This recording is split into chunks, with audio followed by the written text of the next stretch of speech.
221st Contact Wednesday, December 30, 1987, 1:04 p.m. Pages 389-404. Billy says today, I once again have a question regarding the things that you explained to me during the last conversation. I mean in terms of the coming events of the increasingly frequent floods, droughts, storms with snow, rain, and hail, as well as the volcanic eruptions, earthquakes, and forest fires, which will be due in part to natural origin and partly to human origin, as you said. Now, the question was asked about this: what all is meant by natural origin and human origin? Quetzal says natural origin is everything that results from the natural course of the planetary movements, so therefore the natural volcanic eruptions as well as the natural movements of the sea currents, geomagnetism, the moon's influences, like among other things the low and high tides, the naturally occurring wind currents, and the natural weather conditions as well as forest fires and steppe fires, etc. To these natural processes must be added the natural climate changes and glacial changes, as well as the influences of the moon, which causes both low and high tides but also influences the Earth's magnetic fields. The sun also determines a part of the natural weather and climate happenings of the Earth, and also not in the least the purely cosmic influences as well as those of the galactic central sun and the so-called central black hole of the galaxy, which is named Milky Way by the Earth people. Thus, 7 determining natural factors are to be mentioned, through which all forms of natural weather, sequences of weather conditions, and climate factors are created. Among the 7 factors, the Earth movements are of particular importance, which include the planetary conditions, such as the formation of the interior of the Earth as well as its surface, like the land, seas, lakes, rivers and streams, like the mountains and valleys, forests, rainforests, fields, prairies, deserts, open lands, concrete supporting structures through roads and buildings and, of course, the heights and depths under and over the sea.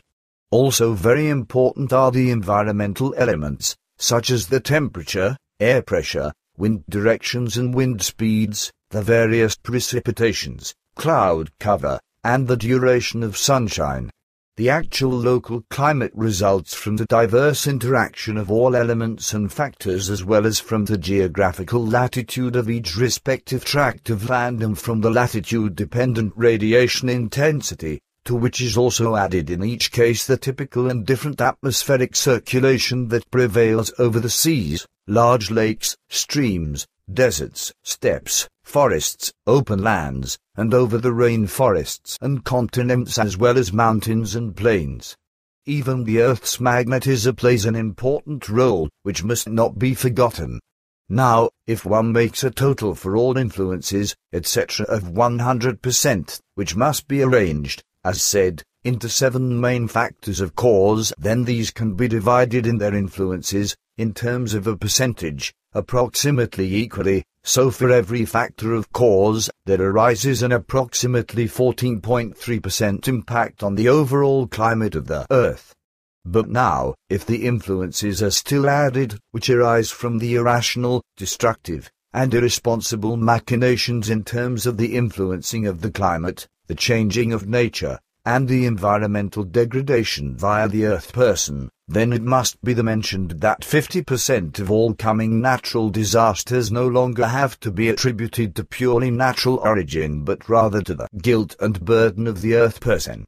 Through sheer irrationality as well as through greed for profit, irresponsibility, and willfulness, as well as arrogance and self-glorification, the Earth person already started some time ago to change and violate the naturalness of the planet Earth.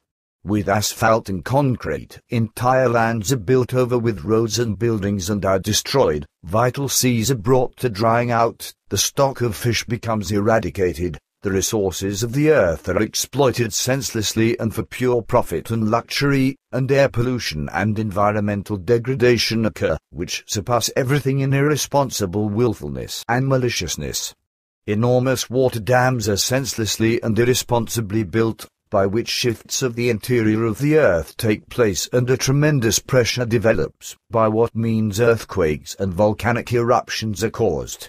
Courses of rivers and streams are senselessly and irresponsibly straightened. Wet meadows are drained, entire housing developments and villages as well as cities are built in meadow plains, lowlands, and at places of deforested meadow woods, by what means no place remains free anymore for the wild waters of floods to be able to spread out and seep away. Peaceful brooks and rivers become raging and all destructive currents and wild waters through their straightening, and nothing can withstand these anymore, whereby they cause devastation and demand the lives of humans and animals and will demand these more and more, like they've never done in all of human memory. In addition, houses and other buildings are built on mountain slopes that are at risk in regards to avalanches and mountain slides, etc. Mountain slopes become obstructed with ski lifts as well as with cable railways, etc., by what means entire mountain landscapes are destroyed and the animal populations are disturbed in their natural life. The greatest of all evils, however, is found in the steadily and inexorably growing overpopulation, through which all mentioned evils become more and more rampant, so also the changes in the global climate. The overall natural circulation of the atmosphere of the Earth is disturbed by irrational human influences more and more, whereby the air pressure and the global temperature change significantly and immense storms and precipitations are caused throughout the whole world, which can be described as torrential, and indeed, especially in the coming time when the Earth and nature begin to avenge themselves by force against the willful and irresponsible interferences, which are criminal and destructive for the planet and its entire life, by the Earth person in undreamed at magnitudes. In the coming time, many feedback effects will arise in nature, which will contain tremendous reciprocal effects. In addition to the natural changes in climate including, among other things, as explained, also the variability of the sun's influences, especially in terms of the variations in the balance of solar radiation as well as volcanic eruptions, through which a strengthening of the stratospheric aerosol layer arises. Very strong changes caused by the Earth people play a very large role. Thus, an anthropogenic climate change, that is, a human-induced climate change, develops as it has never occurred before on the Earth. Above all, this happens through a tremendous energy supply as well as through exhaust fumes and trace gases, through other emissions of all kinds, and through changes in vegetation and through the unstoppable increase of carbon dioxide, etc. Due to the irrationality and irresponsibility of the human being, spatially limited impairments of the atmosphere are caused, which spread themselves globally ever more and cause ever more and greater damages. In this regard, determining factors are primarily exhaust fumes, waste heat, smog, air pollution, photochemical pollution, and acid rain, etc. Overpopulation actually bears the greatest guilt for this because through it all evil becomes boosted more and more, and indeed, with everything that is conceivable, so it isn't just the street traffic, forest traffic, agricultural traffic, and industrial traffic with internal combustion motor vehicles, but also the overall industrialization and so on and so forth. The Earth people themselves bear the guilt for all unusual natural disasters, and this already for quite some time. But so it will also be in all the awful ages to come, in which the disasters will still multiply and intensify. Billy says thanks. Your explanation in the Earth person's and, above all, the responsible person's ears. Whether it will bring any benefit, however, may well be extremely questionable. If I, however, now briefly summarize the natural influences, then in my judgment it looks like this. 1. Earth movements influences. 2. Geomagnetism's influences. 3. Lunar influences. 4. Solar influences. 5. Cosmic influences. 6. Central sun's influences. 7. Black holes influences. As you always say, is this correct? Quetzal says yes. It is correct. Billy says, and what is the case, then, with you?